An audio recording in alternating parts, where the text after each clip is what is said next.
Hello बच्चों, नमस्कार। ये है एम हाई ट्यूटोरियल और इस चैनल पर आपका स्वागत है। बच्चों, आज मैथ्स की सीरीज़ में हम प्रोग्रेशन पढ़ने वाले हैं। बहुत सारे एग्ज़ाम्स में, एसएससी में, स्टेट कमीशन में या फिर एमटीएस के एग्ज़ाम में, बहुत सारे एग्ज़ाम में प्रोग्रेशन से सवाल पूछा जाता है और हम लोगों को पता ही नहीं होता है कि सवाल कहाँ से पूछा गया है, किस चैप्टर को पढ़ने से उस तरह के सवाल सॉल्व हो जाएंगे। तो हम आज पढ़ेंगे प्रोग्रेशन। बहुत मज़ेदार चैप्टर है और बहुत ही आसान तरीके से, एकदम ज़ीरो लेवल से पढ़ेंगे, जहाँ से आपको लगेगा कि इसमें कुछ था ही नहीं और ऐसे सवाल बहुत इजी मेथड से सॉल्व हो जाएंगे और आपको उसमें कुछ करना ही नहीं है। बस ध्यान से पढ़िए और देखिए कम से कम वीडियो को। मैं ये नहीं कह रहा कि आप चैनल को सब्सक्राइब करिए, कम से कम वीडियो देखिए और पढ़ाई कीजिए। जून जुलाई में पेपर होने वाला है। ये सारे सवाल इन वीडियोज़ से मिल जाएंगे। एग्ज़ाम में पूछे जाने वाले सवाल 90% क्वेश्चन मिल जाएंगे। बाकी आपका अपना मेरिट है, आप कहाँ तक पहुँचते हैं। प्रोग्रेशन,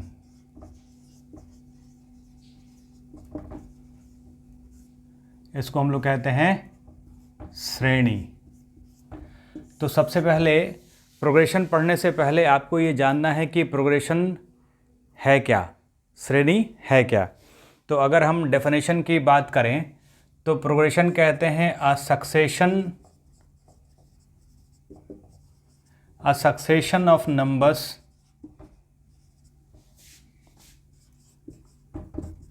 written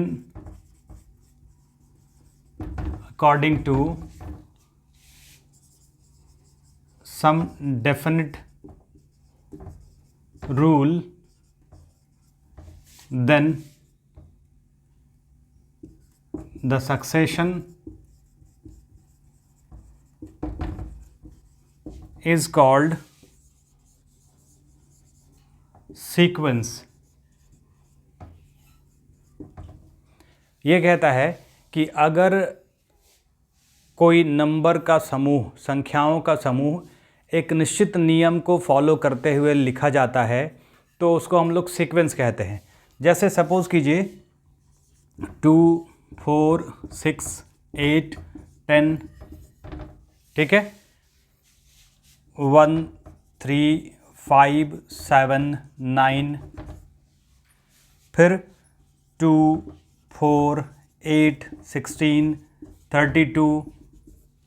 अब आप देखिए, अगर मैं ये कहूँ कि 2, 4, 6, 8, 10 के बाद वाला नंबर बताइए तो आप इजीली बता सकते हैं कि इसके बाद वाला नंबर 12 होगा, इसके बाद वाला नंबर 14 होगा। क्यों? क्योंकि एक निश्चित नियम को फॉलो कर रहा है, एक डेफिनेट रूल को फॉलो कर रहा है। जैसे आप देख रहे हैं कि 2 के बाद 2 बढ़ा 4 हो गया, फिर 2 बढ़ा 6 हो गया, फिर 2 बढ़ा 8 हो गया, फिर 2 बढ़ा 10 हो गया।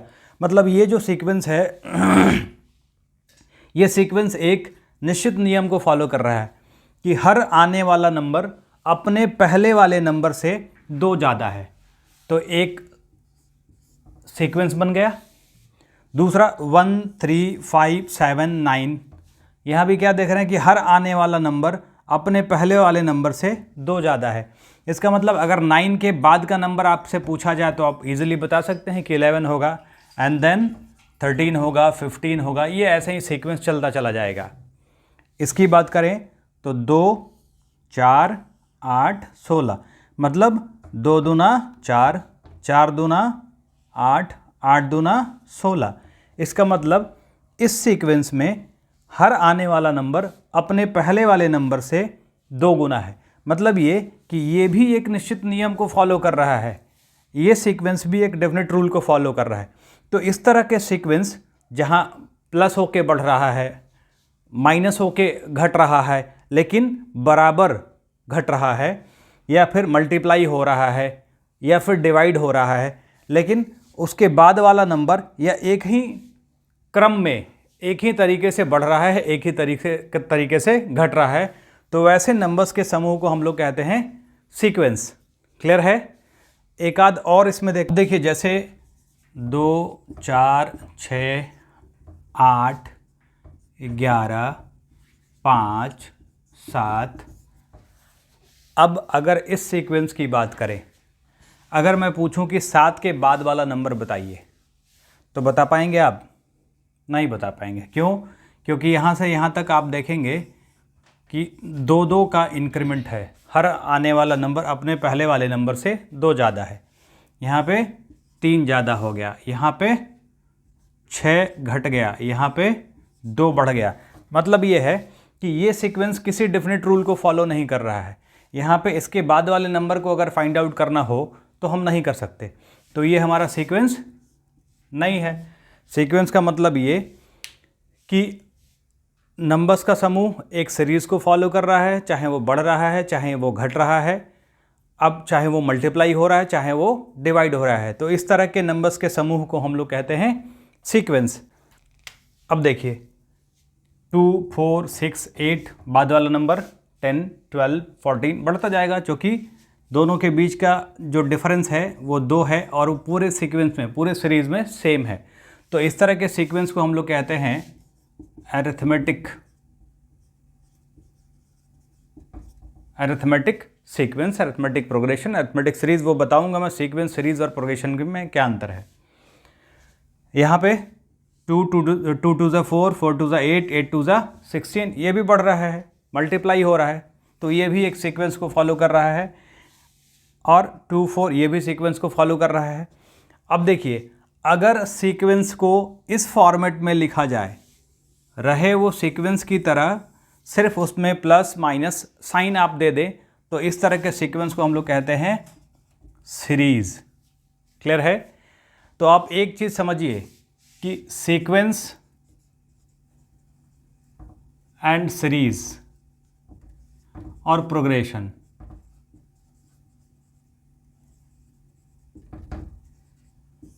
सीक्वेंस, सीरीज़ और प्रोग्रेशन तीनों एक ही चीज़ है, बस आपको समझना है, नाम अलग अलग है और कोई अंतर नहीं है। तो नंबर्स का वैसा समूह जो एक डेफिनेट रूल को फॉलो करता है उसको हम लोग सीक्वेंस कहते हैं, उसी को हम लोग सीरीज़ कहते हैं, उसी को हम लोग प्रोग्रेशन कहते हैं। तो ये सब जो नंबर्स के सीरीज़ को हमने लिखा है ये सब प्रोग्रेशन कहलाते हैं। अब अंतर ये है कि इस सीक्वेंस में नंबर 2 इंक्रीज हो रहा है, बढ़ रहा है, घट भी सकता है। जैसे अगर हमने लिखा 7, 5, 3, 1, फिर माइनस करके आप लिखिए, 1 में 2 घटेगा तो कितना होगा, -1। तो ये भी एक सीरीज़, एक डेफिनेट रूल को फॉलो कर रहा है। क्यों? क्योंकि हर आने वाला नंबर अपने पहले वाले नंबर से 2 कम है, मतलब 2 नंबर्स के बीच का difference through out the series same है। तो ये भी एक डेफिनेट रूल को फॉलो कर रहा है। अब अंतर ये है कि ये 2 बढ़ रहा है, ये 2 घट रहा है, यहाँ पे 2 मल्टीप्लाई हो रहा है। तो उस सीरीज़ के फॉर्म को देखकर प्रोग्रेशन को 3 भाग में डिवाइड किया जाता है, जो हम लोग पढ़ते हैं कि अगर 2 नंबर्स के बीच का डिफरेंस पूरे सीरीज़ में सेम है तो उसको कहेंगे अरिथमेटिक प्रोग्रेशन। क्लियर है? और अगर किसी सीरीज़ में 2 नंबर के बीच का रेशियो, जैसे यहाँ पे देखिए 4/2, 2, 8/4, 2, 16/8, 2, आगे वाले सीरीज़ में नंबर होगा वो डिवाइड करके देखेंगे कि पूरे सीरीज़ में 2 नंबर्स के बीच का, 2 कंसेक्यूटिव नंबर्स के बीच का रेशियो सेम है थ्रू आउट द सीरीज़, तो इसको हम लोग कहेंगे जियोमेट्रिक प्रोग्रेशन।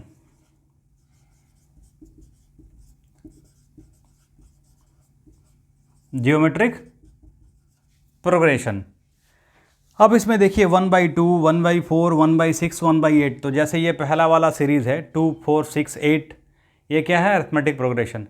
तो अरिथमेटिक प्रोग्रेशन का रेसिप्रोकल, उसके नंबर्स का रेसिप्रोकल, मतलब 2 है तो 1/2, 4 है 1/4, 6 है 1/6, 8 है 1/8। तो अरिथमेटिक प्रोग्रेशन का रेसिप्रोकल उल्टा जो होता है वो होता है harmonic progression. Harmonic progression. Clear है? इन सब का हिंदी में मैं नाम लिख देता हूं। इसको कहते हैं अरिथमेटिक प्रोग्रेशन को समांतर श्रेणी। समांतर श्रेणी। ज्योमेट्रिक प्रोग्रेशन को कहते हैं गुणोत्तर श्रेणी। और हार्मोनिक को कहते हैं हरात्मक श्रेणी। हरात्मक श्रेणी। अब आप समझिए कि प्रोग्रेशन के सवाल सॉल्व करने से पहले हम लोगों को प्रोग्रेशन के बारे में जानना ज़रूरी है। जैसे ही प्रोग्रेशन के बारे में जान जाएंगे, इसके सवाल बहुत ईजिली कुछ सेकंड में सॉल्व होंगे, जिसकी आप कल्पना भी नहीं कर सकते। ठीक है।